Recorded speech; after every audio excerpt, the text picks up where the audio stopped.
Oi pessoal, tudo bem com vocês? Não vou conversar com vocês sobre os efeitos da citação, que é um assunto importantíssimo, mas que está aí no Código de Processo Civil, no artigo 240. Eu vou aqui trazer, e aproveito também o Fala Jurídica, até para dizer aos colegas, muitos alunos nos pedem o seguinte: professor, é bacana trazer assuntos novos ou até de legislações que virão, mas o Fala também tem de atender aí os nossos anseios, não é? Como assim? Somos concurseiros por excelência, né? Prestamos provas de concurso e da ordem, e para trazer alguns pontos até de aulas. Hoje, por exemplo, David, que está aqui me acompanhando, eu vou pegar um trecho da aula do nosso amigo Antônio Sanches. Eu mesmo assisti o pedaço da aula onde o professor explica o artigo 240. Vocês vão poder ver, inclusive, aqui é uma aula de estúdio, né, David? E nós vamos pegar uma aula que foi trazida lá da sala de aula, ela tem o calor de sala de aula, tem pergunta de aluno de sala de aula. E isso também não foi editado. Eu pedi, não. Eu quero ver a aula do mestre. Antônio Sanches é um professor que foi muito festejada a sua chegada aqui. Por quê? Porque é um professor de excelência. Vocês vão ver o jeito como ele explica. Eu gosto de gente assim, direto ao ponto, sem muito, não enrola para trabalhar especificamente o que precisa. Só avisando, David, esse assunto é difícil, porque a citação válida, ela traz vários efeitos, não é? A citação válida, vocês vão ver o professor explicando, mesmo que seja um juiz incompetente. O que é um juiz incompetente, David? É um juiz burro? Passou na sorte? Não, é um juiz que não é competente para o caso. Essa citação válida, mesmo que ordenada por juiz incompetente, ela induz litispendência, o professor vai explicar, torna litigiosa a coisa e constitui mora o devedor. Gente, olha aqui. E ainda, poucos explicam ressalva. Ele explica essa ressalva. Só queria falar uma coisa. Ô, David, quando você tem um boleto para pagar, tem data no boleto? Tem. O dia interpela pelo homem, dias interpelati pro homine. O dia chegou, você não pagou? Você está o quê? Está em demora, está em mora. Por isso, quando você paga com atraso, vem o quê? Juros de mora. Olha para mim. Se o próprio dia interpela pelo homem, beleza, eu já tenho o documento. Agora, existem casos em que a citação válida é que constitui o devedor em mora. Vocês vão ver que ela se encontra aí em algumas exceções, ou quando for ato ilícito e tudo mais. Gente, aula muito bacana do mestre, explicando os efeitos da citação do artigo 240.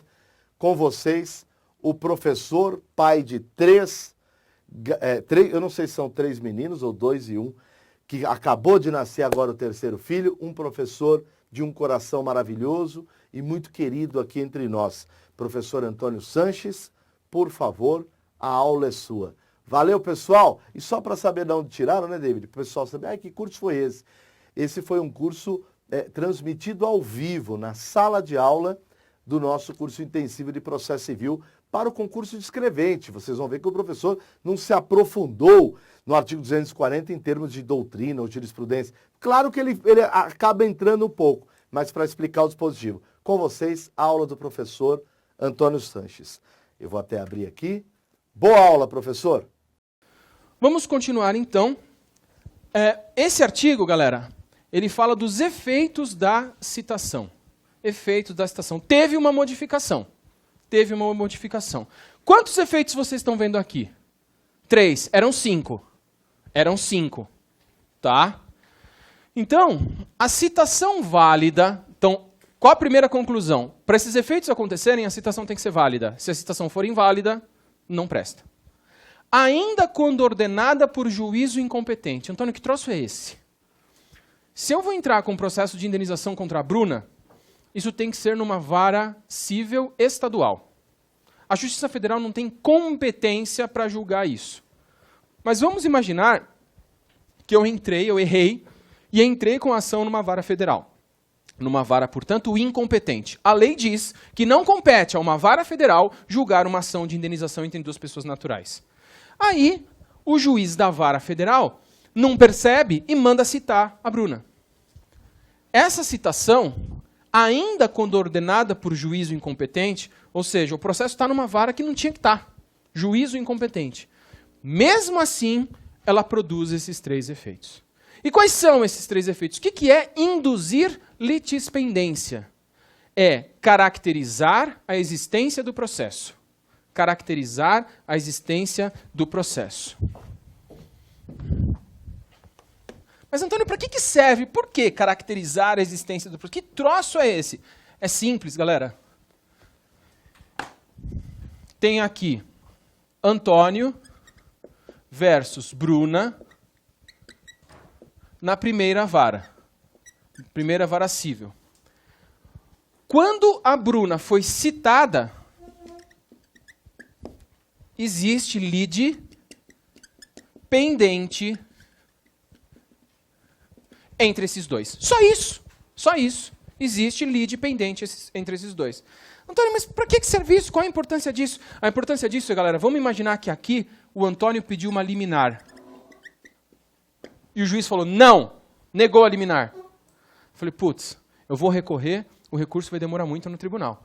Quer saber? Eu vou agir de má fé. Eu vou pegar essa mesma demanda que eu distribuí aqui, que caiu na primeira vara, eu vou distribuir em outro fórum. Cai lá na 5ª Vara Civil de Santo Amaro. Antônio versus Bruna. O dia que a Bruna for citada nesse processo, ela vai falar, opa, não pode. Por que não pode? Porque essa lide já está pendente. Essa aqui não pode correr. Esse processo não pode tramitar. Isso significa induzir litispendência. Por que a citação válida induz litispendência? Lide pendente. Para falar o seguinte, o processo está nessa vara, vai ficar aqui. Este juízo vai julgar essa demanda e não outro. Se eu propuser ação em outra vara, de má fé, esse processo vai ter que ser extinto. Esse processo vai ter que ser extinto. Por quê? Porque nos termos do artigo 59, como esse processo foi o primeiro a ser distribuído, o artigo 59 do CPC fala, como esse aqui é o mais antigo, foi o primeiro distribuído, distribuía da entrada no processo. Este juízo, ele está prevento. Esse juízo está prevento. Prevento significa dizer que ele está prevenido, vamos dizer assim. Significa que essa questão vai ser julgada por esse e não por qualquer outro juízo. Por isso que é importante, então, a gente falar que a citação induz litispendência. Induz a lide pendente para proibir que isso seja repetido em outra vara. Segunda hipótese, torna litigiosa a coisa. Então eu entrei com um processo contra a Bruna, porque ela me vendeu o celular e não entregou. Aí, quando ela foi citada, a coisa, objeto da ação, se tornou litigiosa. Seu nome? Tatiane. A Tatiane não vai comprar o celular da Bruna se essa coisa é litigiosa. Porque se ela comprar o celular da Bruna, sendo essa coisa litigiosa, se eu ganhar, pode ser que ela perca o celular. Porque ela comprou uma coisa litigiosa. Quando? A partir de que momento que a Tatiane fica com o risco de comprar o celular? A partir do momento em que a Bruna é citada. Só com a citação, o celular se tornou coisa litigiosa. Se antes da Bruna ser citada, ela vende, não é litigiosa. E ela não tem o risco de perder a coisa. Isso é tornar a coisa litigiosa. Vamos ver aqui. Vanessa, mesmo que a inicial preencha a finalidade, ela pode ser indeferida. Pode ser vara penal e civil. Vanessa, minha querida. Depois, obrigado, Daniele. Obrigado, Vanessa. Repete a pergunta, Vanessa. Não estou conseguindo entender o teor. Repete que a gente vai dar uma olhada aqui e a gente responde. Ok? Litispendência, coisa litigiosa, mora do devedor. Ressalvadas as hipóteses de contrato que te constitui em mora ou de ato ilícito que já te deixa em mora do dia que você praticou o ato ilícito. Leia-se, do dia que você causou o dano à pessoa. Ok? Fala.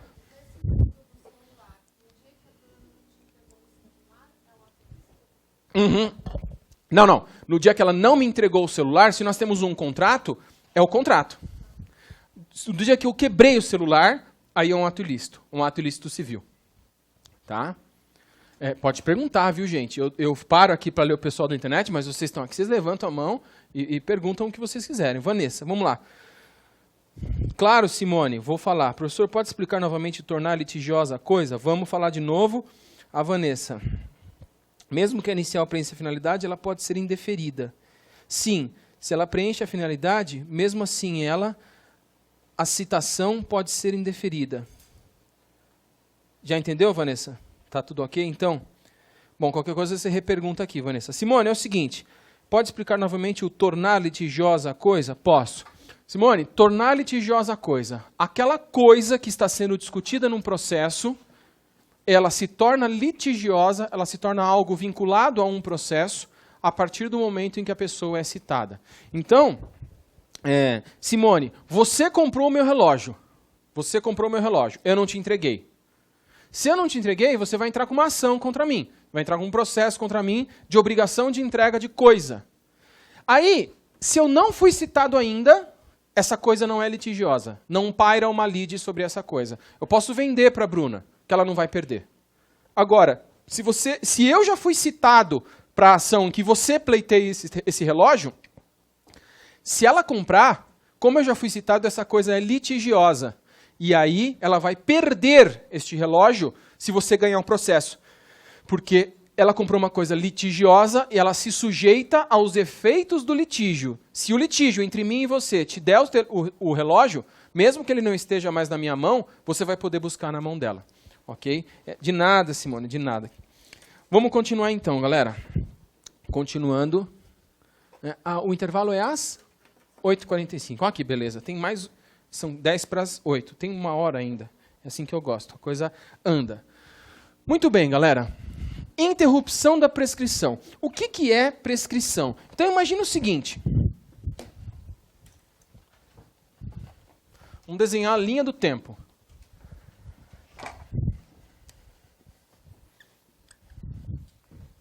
Então, imaginemos que aqui...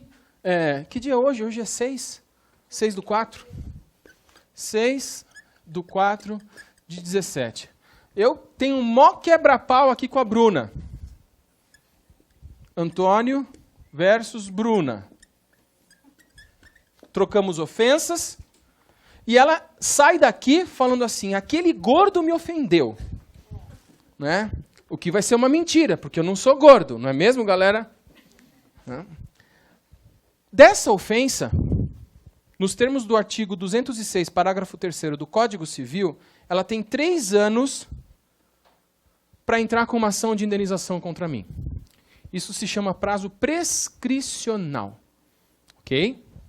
Ela tem 3 anos para me processar. Se ela não me processar mais em 3 anos, ela não pode mais me processar, porque terá ocorrido a prescrição. E aí, o que aconteceu? Digamos que ela entrou com a ação dia 4/4/2020. Ou seja, dia 6/4 foi o dano, 4/4, quase fazendo 3 anos, ela entrou com a ação. Quase! Então, por pouco, ela não perde. Ela entra com a ação, só que aí o que acontece? Ela distribuiu a petição inicial e o juiz viu a petição inicial no dia 10/4/2020. No dia que o juiz viu a inicial e despachou a inicial para mandar citar o Antônio, nesse dia já tinha ocorrido a prescrição. E o código fala, é o despacho do juiz que ordena a citação que faz parar o prazo, que interrompe a prescrição. Então, nesse momento, estaria prescrito. Só que estaria prescrito. Por que ela fez o que ela devia? Ela entrou com a ação. Agora foge do controle dela. Não é justo que ela perca o prazo porque demorou para chegar às mãos do juiz. Então, o que o código vai nos dizer? A interrupção da prescrição, esse para de contar a prescrição, que aconteceu com o despacho que ordenou a citação, o momento que o juiz pegou a petição inicial, ela retroage a data da propositura da ação. Então, o que está escrito aqui?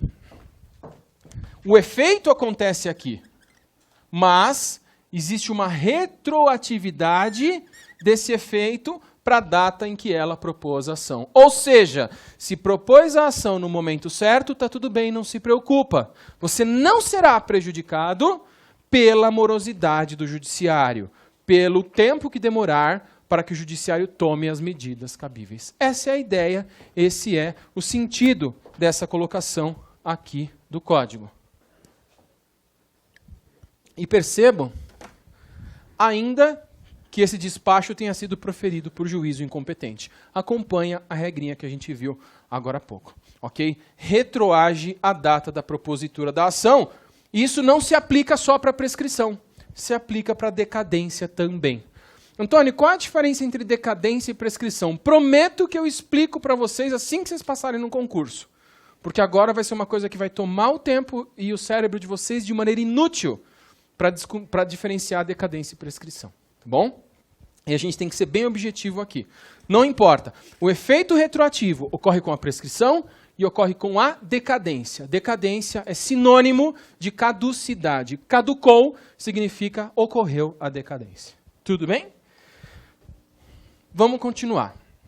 O autor, ele tem 10 dias para tomar as providências necessárias para o réu ser citado. Alguém vai falar assim, mas Antônio, como é que o autor tem que tomar providência para o réu ser citado aqui? Não é o juiz que vai mandar o réu ser citado, caramba? Mas galera, quando a Bruna entrou com a ação contra mim aqui, ela pediu a citação por oficial de justiça. E o oficial de justiça não vai pagar a gasolina do bolso dele. O oficial de justiça, o salário dele é dele. A Bruna vai ter que pagar a gasolina do oficial de justiça. Ela tem uma guia de recolhimento de diligências do oficial de justiça. Obviamente, como o advogado da Bruna é um advogado muito diligente, muito profissional, quando ele fez a petição inicial, ele já colocou essa guia de custas na petição inicial. Se por acaso ele não fez isso, e o juiz, no dia 10, falou, cite-se o réu. Cite-se o réu no dia 10. Lembra que tem a retroatividade. Aí a Bruna foi intimada, por intermédio do seu advogado, que tinha que recolher a guia, porque não tinha acontecido, não estava com a inicial. Ela vai ter 10 dias para recolher a guia do oficial de justiça. Isso é que compete a ela, caso não tenha feito ainda. Se nesses 10 dias ela não recolher a guia do oficial de justiça, ela até pode recolher depois. Só tem um problema, galera. Esse arco para trás aqui, ó, essa retroatividade dos efeitos, não acontece. Se não acontece, nesse caso concreto que está desenhado aqui, ela se ferrou. Vai estar prescrito. Porque o dia que o juiz despachou a inicial, ó, data do despacho, 10/4/20. Data da prescrição, 6/4/20. Ela entrou 4/4, não estava prescrito. 2 dias depois prescreveu.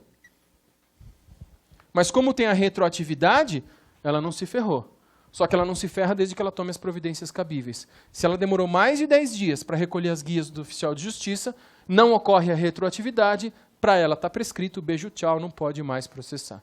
Ok? Vocês vão passar no concurso, se Deus quiser, e nunca vão ver isso acontecer. A não ser que o advogado seja muito mequetrefe, porque tem que recolher com a inicial. Na verdade, com a inicial não, né, galera? O pessoal que milita sabe que agora tem o portal de custas lá do tribunal, a gente distribui, depois pede, com o número do processo eu vou fazer o recolhimento das custas. Ok? Esse é o que... Olha lá, o código, né, parece a Bíblia. A parte não será prejudicada pela demora imputável ao judiciário. É aquilo que a gente acabou de falar. Não é porque o judiciário ficou moroso, né, porque ela vai sofrer uma prejudicialidade em relação a isso. Ok? Este parágrafo 4º, a gente já falou. Aplica-se a decadência esse efeito retroativo.